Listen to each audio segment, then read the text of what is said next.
y aquí junto a nosotros está Nahuel Altieri, él es abogado laboralista, director del Instituto de Derecho del Trabajo, del Colegio Público y abogados también de Cava, docente de la UBA, con un currículum realmente muy interesante. Pero hay muchas preguntas del llano, ¿no?, que le queríamos hacer en esta noche, porque infinidad de trabajadores que dicen, a ver, si yo me puedo ver afectado, ¿puedo yo presentar un amparo, Nahuel, como lo hizo la CGT, pero esto librado a que cada uno de los trabajadores diga, a mí esto me va a afectar, y presentar un amparo en la justicia?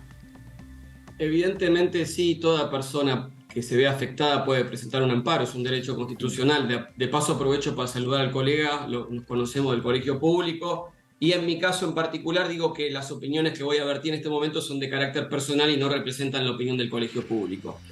Dicho esto, sí podrían, por una cuestión de economía procesal, hoy si viene una persona a mí a consultarme le diría, mire, no hace falta, porque Claro. hay una cautelar vigente. En el día de hoy, ya ha explicado bastante el colega, se expidió la sala de feria, ¿bien?, que es una sala especial que está de turno solo por el mes de enero, decretando la suspensión solamente del título cuarto, que es el que trata todas las reformas laborales, del decreto 70/2023, utilizando diversidad de argumentos en un fallo no unánime, ¿bien? Pero que, como toda medida cautelar, está vigente aún siendo dictada por un juez que no es competente, porque esto lo dice no solo el Código Procesal, sino la ley 26854, ¿bien?, que habla en su artículo segundo, habla de que se pueden dictar medidas cautelares sobre sectores vulnerables. Y todos los que sabemos un poco de derecho del trabajo, sabemos que los trabajadores son vulnerables y es una persona sujeto de preferente tutela constitucional, como ha dicho nuestra Corte Suprema. Ahora, Nahuel, si supongamos alguien como un trabajador y evidentemente también lo que pueda seguir ocurriendo en el tiempo, ¿qué tiempos maneja la justicia? Porque vamos a llegar finalmente en diputados, se cree lo que podría ser entre el 24 y el 25 de enero. Ahora el gobierno va a apelar, ya lo anunciaron hoy.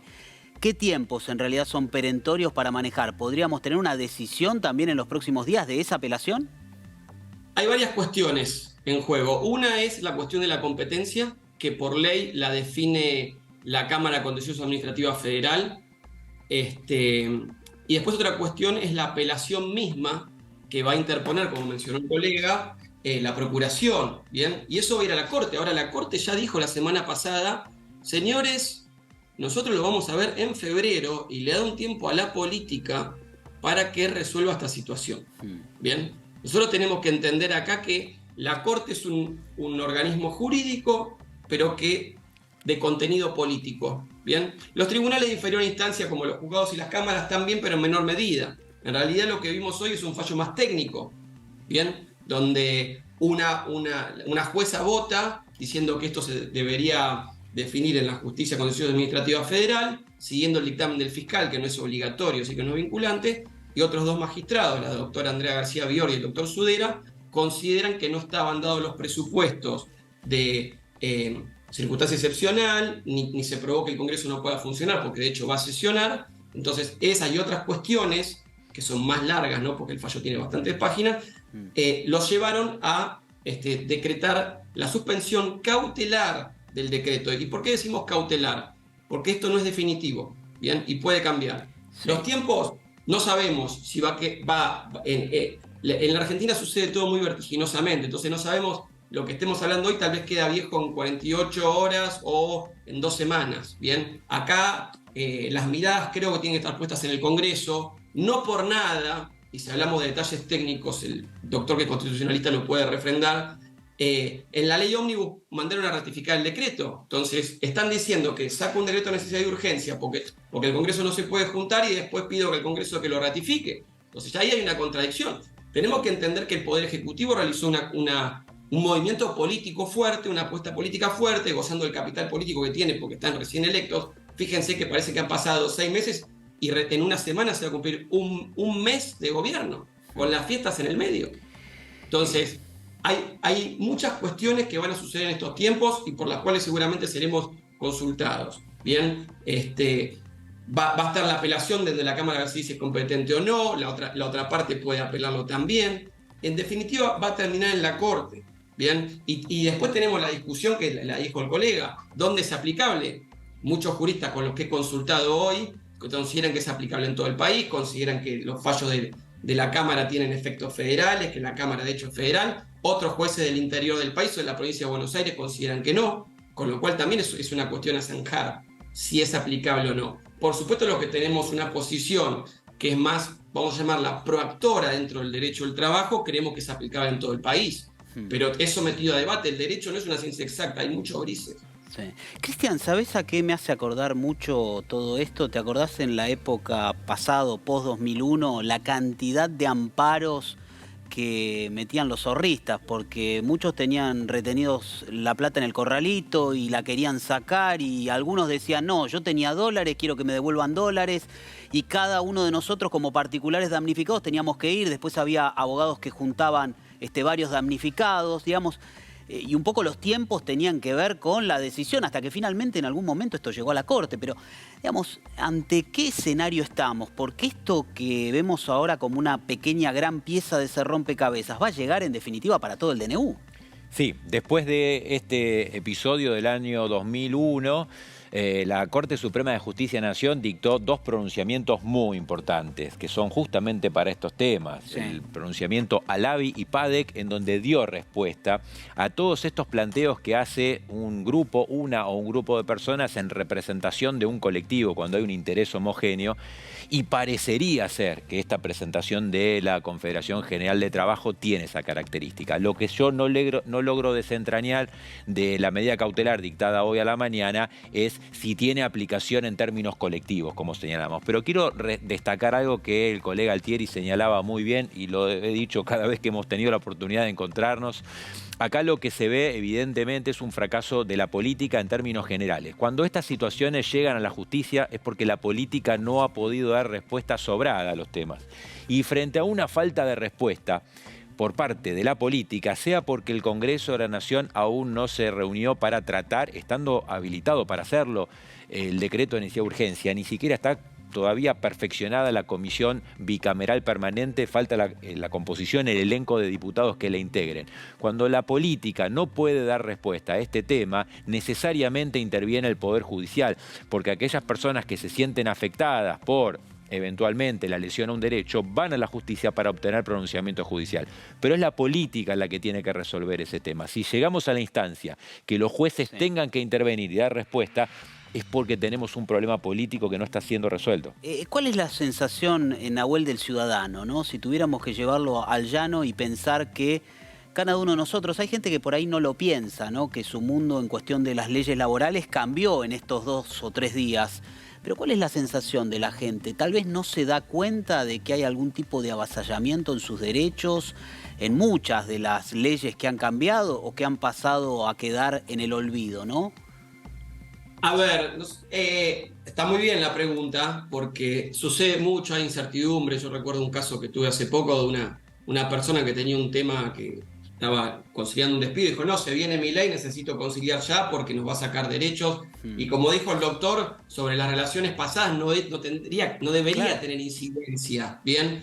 Generalmente la gente se da cuenta cuando le toca, ¿bien? Cuando le dicen, mira, te despidieron, supongamos que esté vigente el DNU, que no lo está, te despidieron a los 6 meses, no tenés indemnización.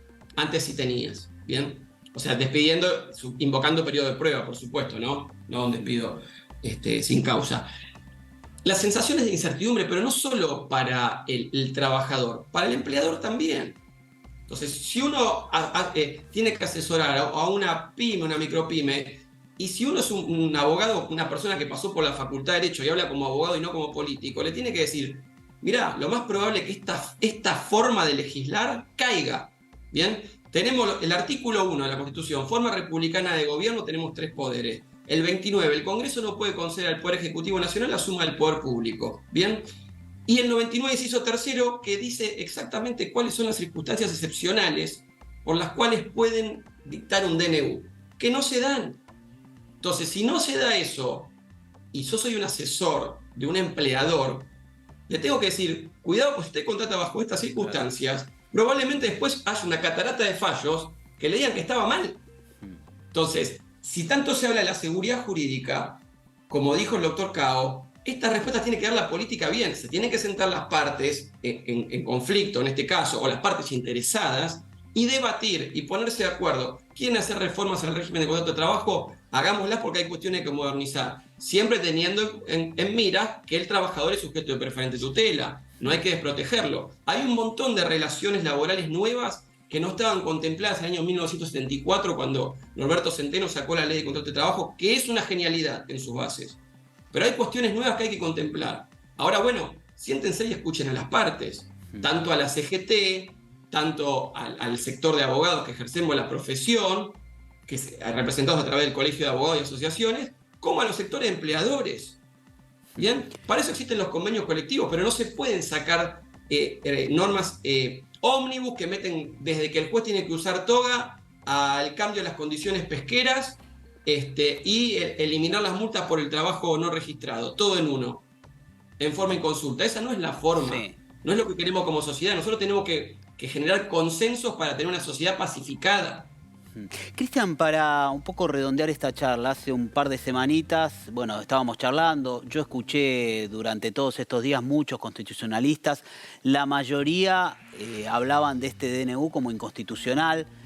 Has tenido tiempo, me imagino, para tratar de analizarlo. ¿En qué puntos básicamente tendríamos que pensar que hay algún cierto grado de inconstitucionalidad? No solamente por el decreto en general, sino por otras situaciones que tal vez rozan artículos de la Constitución que podrían cercenar derechos. La sentencia, la medida cautelar de la Cámara de Apelaciones de hoy hace énfasis en ese tema. Entiende que no ha encontrado necesidad, urgencia, ni tampoco imposibilidad de continuar con el trámite parlamentario ordinario, según los requisitos, los 3 requisitos que establece el artículo 99, inciso 3 de la Constitución Nacional.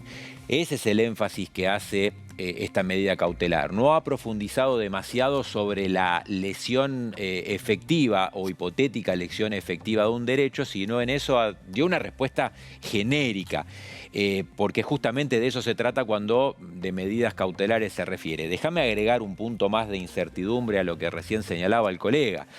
Según lo establece la Ley de Medidas Cautelares contra el Estado, la mera interposición del recurso de apelación podría dar lugar a la suspensión de los efectos de esta medida cautelar. Quiere decir que si mañana está la interposición del recurso a las 8, 9, 10 de la mañana, posiblemente tengamos una suspensión hasta de esa medida cautelar.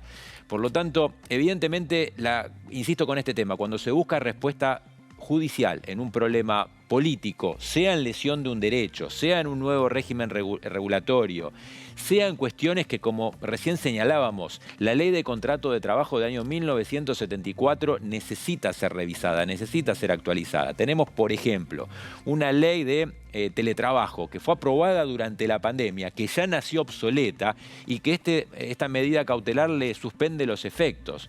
Por lo tanto, son varias las cuestiones que hay que analizar. Ahora, estas cuestiones que hay que analizarlas, el Congreso de la Nación tiene que tomar el decreto de necesidad de urgencia, tiene que validarlo o eventualmente invalidarlo y, por supuesto, después quedará abierta la posibilidad a que desde los aportes que puedan venir de distintas las instituciones se mejore siempre la norma jurídica. Al fin y al cabo, una norma jurídica está para mejorarla constantemente. Cristian, Nahuel, muchas gracias por esta charla, por este contacto y, como siempre, ¿no?, por brindarnos datos, ir tratando de allanar el camino para lo que va a venir, porque realmente hay muchas cosas que explicar. Y sobre todo porque la gente entra dentro de estos laberintos judiciales, donde lamentablemente la política todavía no puede dar respuestas. Entonces habrá que ver cómo sigue técnicamente esta historia. Gracias a ambos. Gracias, Diego.